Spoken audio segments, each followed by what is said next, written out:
তো দেখো বন্ধুরা, আজকে আমরা একটা ভাষা চ্যালেঞ্জ নিয়ে চলে এসেছি। হচ্ছে আমি মেদিনীপুরের ভাষাগুলো বলবো আর আমার ভাই হচ্ছে শহরের ভাষাগুলো বলবে। তো ওটারই একটা মিক্স আপ তৈরি করব। তো চলো শুরু করা যাক। বল।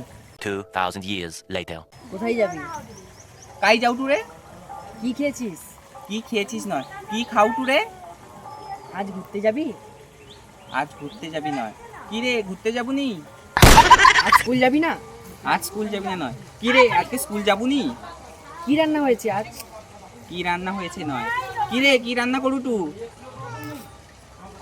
কি খেয়েছিস? কি খাইছু রে? তুই গাড়ি চালাতে পারিস? কি রে তুই গাড়ি চালাইতে পারুনি? আর তো ঠিক তেমন মনে আসছে না। কি? তুই বল একটা। আমি বলছি দাঁড়া। কি রে তুই কি কথা কইতে পারুনি? কি রে তুই কথা বলতে পারিস না? তো বন্ধুরা আর তেমন মনে আসছে না। তো আমরা দুজনেই পূর্ব মেদিনীপুরের, তাও আমরা পূর্ব মেদিনীপুরের আঞ্চলিক ভাষাটা ট্রাই করলাম, আর হচ্ছে শহরের ভাষাটা করলো। তো তোমাদের কেমন লাগলো জানিও। আমরা তো দুজনই বাইরে থাকি, ও তো পুনের দিকে থাকে আর আমি তো পড়তে হাওড়াতে থাকি। তো দুজনই ওই শহরের ভাষাই বলতে হয় ওখানে গিয়ে, কিন্তু তাও একটা মেদিনীপুরের টান থেকেই যায়। তো তোমাদের কেমন লাগলো ভিডিওটা জানিও। টাটা।